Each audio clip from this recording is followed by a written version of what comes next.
ariko nushaka ubwami bw'Imana. Haleluya, ibintu byose bizikora. Reka mbabwire.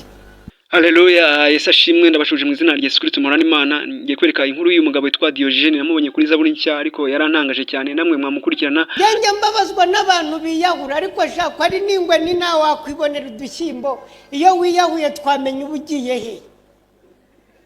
Mwahamya hamwe tukegera Imana, tukagumana n'Imana ko tujya ntaho tuzi.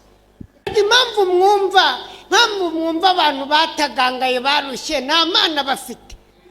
Ese waba ufite Imana umugabo akagukubita? Ubu dufite ikibazo cy'abantu bari kujya mu nsengero bagakora mu gasahani, bagakora mu tuvuta, ukabona abantu baraguye nta nubakozeho. Namwe munyumvire, urwego barakora bagezeho rwo guhirima nta nubakozeho. Mushaka imbaraga z'Imana.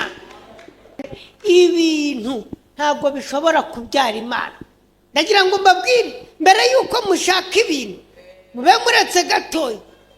Mbere yuko mushaka ibintu mumanze mugwiza imbaraga. Reka mbabwire, iyo turimo kubaha Imana tubera inyungu n'abandi bantu.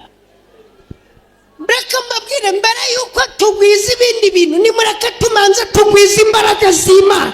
Tugwiza imbaraga z'Imana, kuko imbaraga z'Imana nizo zizadushoboza kunesha byose.